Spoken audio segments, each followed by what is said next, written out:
What happened, Josie? कुछ नहीं. Come on, dance. No. Come on. Come on. Please leave me. छोड़ो मुझे. जितने चाहे चाटे मार लेना, पहले चाटे खा लेना, ऐसा काम तो कर लो. दीपा.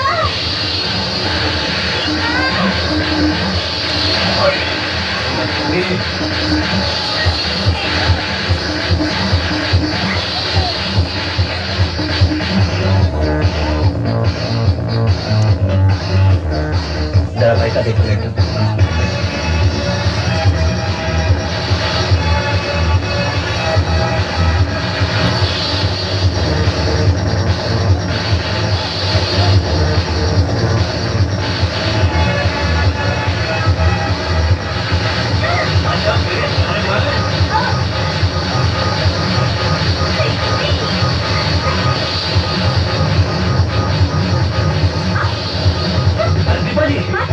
छोटी मालकिन जी का. छोटी मालकिन जी. अच्छा ना ज्योति. हाँ. वो तो 1 घंटे पहले चली गई.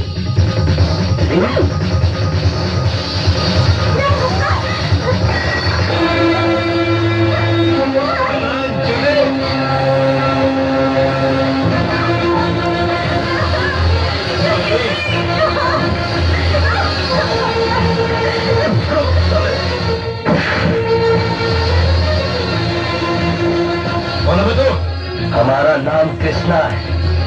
ये हमारी छोटी मालकिन है. साले, साले, हम इनकी तरफ उठने वाली आंख नोच ले. तुझे हाथ कैसे लग रहा है?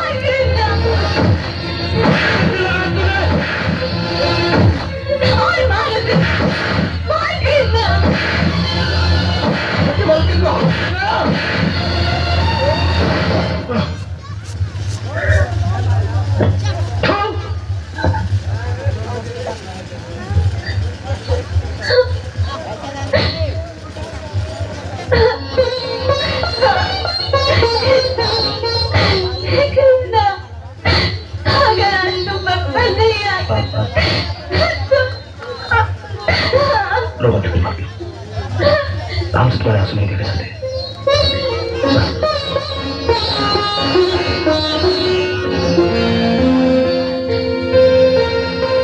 घर चलो छोटी मार के. घर में सब बहुत परेशान है. तुम्हारा इंतजार होना चाहिए.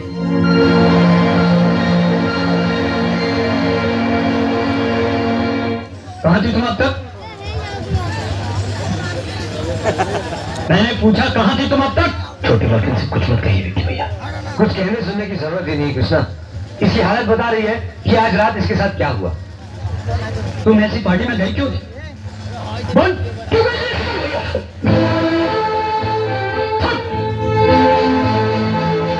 नहीं साहब जी, नहीं साहब जी, कुछ नहीं करने से पहले ये सुन लीजिए साहब जी.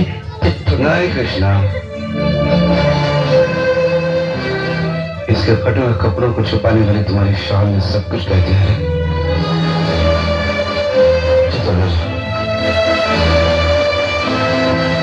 कृष्णा, तुम्हारे एहसान का बदला मैं कभी नहीं चुका सकता. नहीं साहब जी, नहीं साहब जी, इस घर की इज्जत के लिए तो कृष्णा अपनी जान नहीं दे सकता.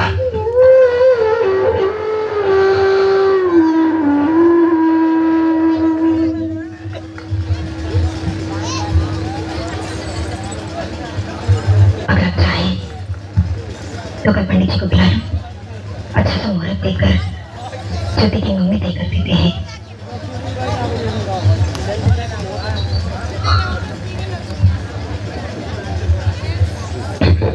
चोरी की तो ना है. नहीं सेठ जी, चोरी की नहीं है. किसी का दिया हुआ तोहफा है. किसी के अच्छे वक्त की निशानी है.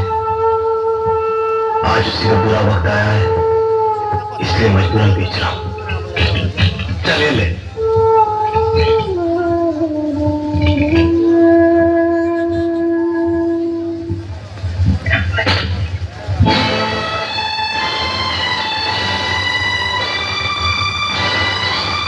भैया, रवि भैया,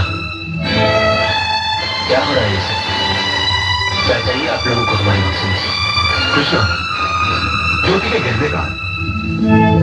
छोटी मालकिन के गहने? हाँ. ओह, कितना अनजान बन रहा है बेचारा. सीधी तरह से बता दे कि ज्योति के गहने कहाँ छुपाए हैं। कहीं बेच के तो नहीं चला है? देखिए भैया, आप लोगों को हम पर ऐसा घटिया इल्जाम लगाते हुए शर्म आनी चाहिए। अरे अरे क्या आप अपने घर में चोरी करेंगे? हाँ, छोटी मालकिन क्या हम चोर दिखाई देते हैं? हाँ, क्या चोरी ऐसा नीच और घटिया काम हम कभी कर सकते हैं? तो फिर कहने कहाँ गए? इस घर में और कौन है जो चोरी कर सकता है तुम्हारे सिवा? बस भैया, मुझे अपने गहने चोरी होने का इतना गम नहीं जितना कृष्णा की बेइज्जती का है। ये चीज तुम्हारी है ना ज्योति?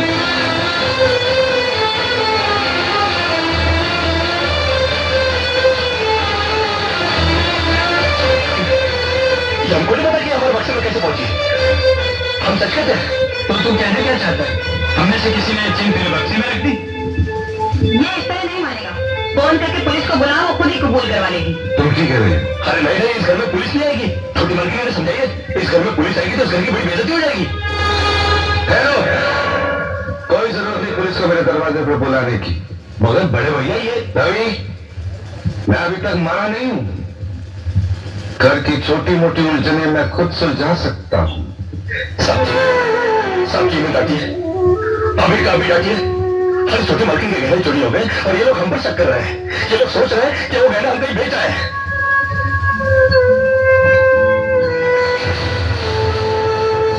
बाकी के रुपए कहाँ कृष्णा? क्या पूछ रहे साहब जी? मैं पूछ रहा हूँ कि बाकी के रुपए कहाँ हैं? ये आप पूछ रहे हैं साहब जी? अपने कृष्णा से? देखो कृष्णा, गलती हर इंसान से होती है। तुम मुझे सही सही बता दो कि गहने तुमने कहाँ बेचे, मैं तुम्हें कुछ नहीं कहूंगा। अब कहने के लिए बाकी क्या है साहब जी? एक छोटा सा सवाल पूछ के आपने बहुत कुछ कह दिया साहब जी। कृष्णा, बात को आगे मत बढ़ो। बात आगे बढ़ चुकी है साहब जी, बात आगे बढ़ चुकी है। अब तो आप पुलिस को ही बुलाइए। वो तो हमें कुत्ते की तरह मार मार के हमसे पूछेगी ना, अब तो हम तभी बताएंगे कि हम मैंने कहा बेच कर आए साहब जी। मत कहो मुझे साहब जी। इसी साहब जी की इज्जत आज तुमने मिट्टी में मिला थी। क्या कुछ नहीं किया तुम्हें तुम्हारे लिए, उसका मुझे तुमने ये बदला दिया।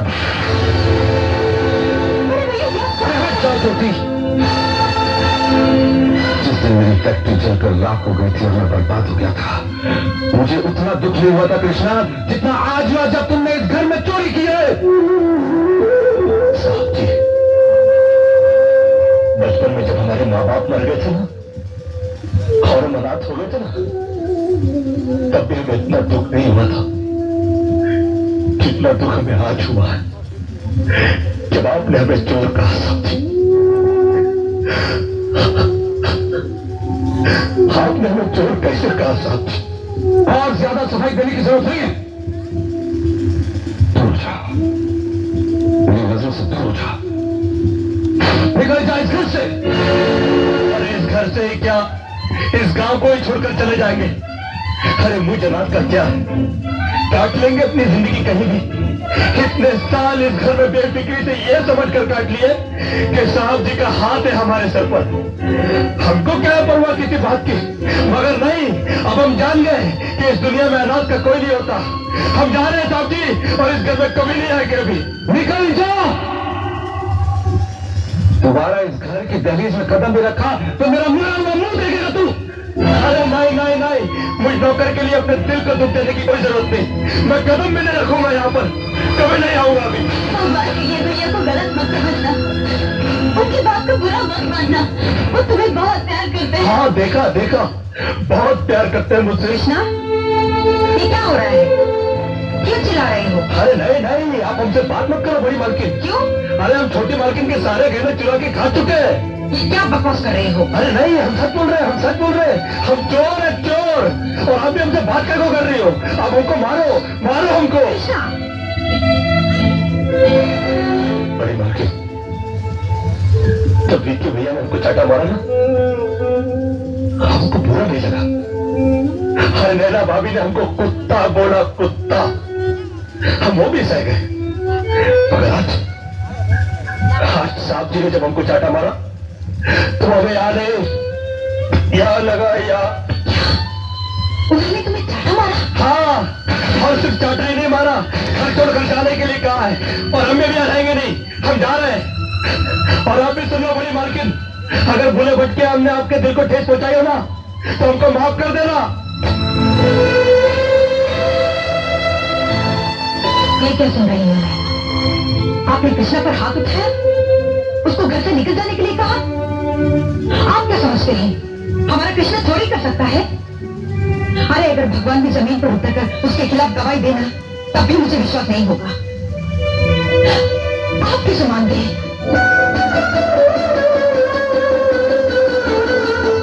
काम का मत मान के कि कृष्ण ने चोरी की है। आपने ऐसा क्यों किया? बड़ी सीधी सी बात है, जान के समझने की कोशिश करो। मैं सब कुछ बर्दाश्त कर सकता हूँ, लेकिन कृष्ण को कोई कुछ कहता है तो एक तीर से लग जाता है मेरे दिल में। आज वो तीर पूरी तरह घुस गया है मेरे दिल में, जब लोगों ने उसे चोर का बड़ी मुश्किल से संभाला है मैंने जख्मी दिल को। बड़ी मुश्किल से उठाया ये हाथ मैंने उसे मारने के लिए। बड़ी मुश्किल से मैंने उससे कहा कि निकल जाओ घर से। लेकिन जरा ये तो सोचिए, वो जाएगा कहाँ? दुनिया बहुत बड़ी है जानकी, कहीं ना कहीं चला जाएगा और ठोकर खाने के बाद संभलना भी आ जाएगा। नहीं, मैं उसे दर दर की ठोकरें खाने के लिए नहीं जाने दूंगी। नहीं जानती, तुमने अभी तक मेरे भाइयों को पहचाना नहीं। तुमने सोचा नहीं है कि मेरे मर जाने के बाद। हाँ जानकी, मुझे मर जाने के बाद इस घर में उस गरीब की क्या हालत करेंगे ये तुमने सोचा नहीं। अरे वो उस घर में रहकर समझ नहीं सकता क्योंकि उसके दिल में मैल नहीं है। लेकिन उसे बेचना भी है तो ऐसा ही क्यों? दूसरा तरीका उसकी समझ में नहीं आएगा जानकी, और वो हमारा दामन छोड़कर कभी नहीं चल पाएगा। अरे साहब जी, जिन हाथों से मारा उन हाथों से आशीर्वाद तो दे दो। अच्छा बड़ी मालकिन, कम से कम तुम तो आशीर्वाद दे दो।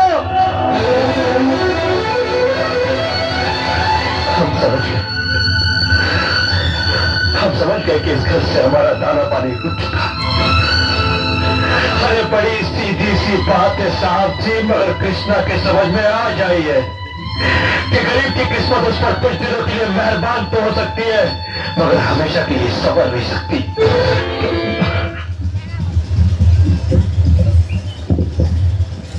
डॉक्टर का क्या बिगड़ता है? वो तो कहकर चले गए कि बड़े भैया को अस्पताल में दाखिल करवा दो, लेकिन फीस तो हम लोगों को भरनी पड़ेगी ना। हमारे पास कौन सा रुपयों का पेड़ लगा है जो जाकर तोड़ लेंगे? भाई लेकिन इलाज करवाना भी तो पड़ेगा। नहीं, उन्हें किसी न किसी हॉस्पिटल में दाखिल करवाना जरूरी है। लेकिन ये तो जरूरी नहीं कि अस्पताल प्राइवेट ही हो।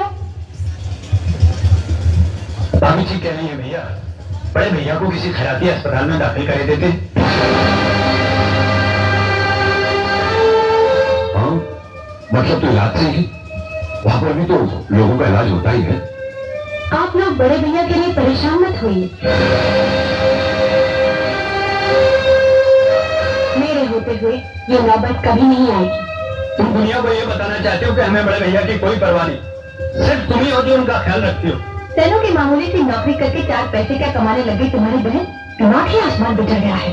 ज्योति, मैं तुमसे ये पूछना चाह रहा था कि आखिर तुमने ये जमीन नौकरी करके हमारे खानदान के नाम पे बट्टा क्यों लगा?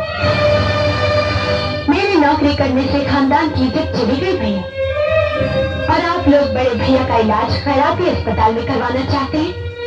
ये बात खानदान का नाम रोशन करेगी, क्योंकि तुम हद से आगे बढ़ रही हो। हद से आगे बढ़ना मैंने आप लोगों से ही सीखा है भाभी। जब किसी और ने मेरे गहने चोरी किए और उसका इल्जाम कृष्णा पर लगाया गया, उस वक्त ये हद कहाँ थी? बड़े भैया पर कीमती सिगार पीने का ताना दिया गया, उस वक्त ये हद कहाँ थी? जब गारंटी के पेपर्स पर दस्तखत नहीं हुए और बड़े भैया को अपनी मनपसंद कार दे देनी पड़ी, उस वक्त ये हद कहाँ थी? इस घर से दौलत क्या गई? आप लोगों के दिलों से बड़े भैया के लिए प्यार और इज्जत ही चली गई। आज उनका बाल बाल कर्ज में डूबा हुआ है और आप लोग मौज की जिंदगी जी रहे हैं। आप लोगों की बेरुखी एक एक पल उन्हें मौत की ओर घसीट जा रही है। आज वो यही सोचते हैं कि आप जैसे मक्कार और फरेबी भाइयों के बजाय उनका एक अकेला कृष्ण होगा।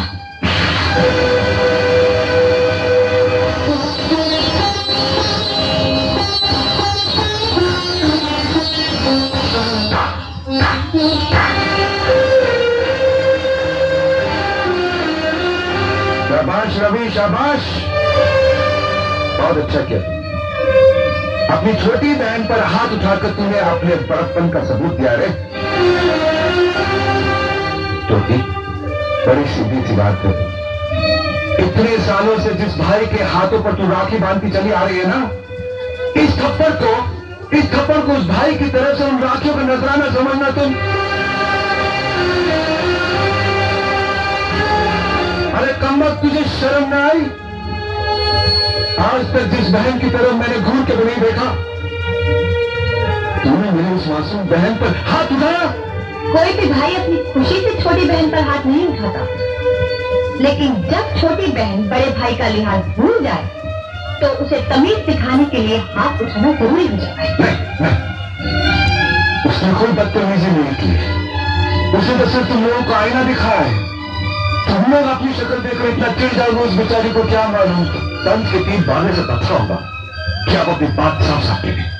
अगर आपको हमसे इतनी नफरत है तो आज तक हमसे रिश्ता क्यों जोड़ा है? इसलिए कि तुम्हारी मरती हुई माँ को इन्होंने वचन दिया था कि उसके बच्चों की आंखों में कभी आंसू नहीं आने देंगे। मगर ये जानते भी थे कि वही बच्चे एक दिन उन्हें खून के आंसू रुलाएंगे। अरे इन्होंने क्या कुछ नहीं किया तुम लोगों के लिए, इतनी जल्दी भूल गए। भूल आप रही है भाभी। 13,000 की वो रकम जिसे बिजनेस में लगाकर इन्होंने तरक्की पाई, वो 13,000 इन्हें एक झोपड़ा बेचने के बाद मिले। और वो झोपड़ा इनका नहीं, हमारी माँ का था। उन्होंने हमारे लिए जो कुछ भी किया वो एहसान नहीं, इनका फर्ज।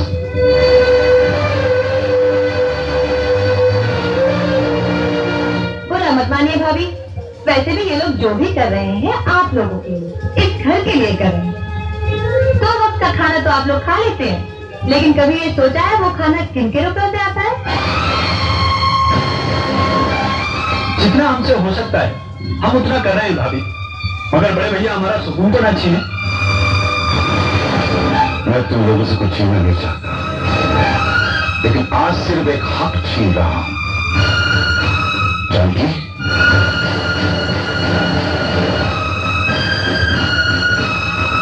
इन दोनों में से मेरी चिता में कोई आग नहीं लगाएगा। वैसे भी ये हक हमारा नहीं बड़े भैया, औलाद का होता है। मगर अफसोस भाभी माँ की कोई औलाद ही नहीं।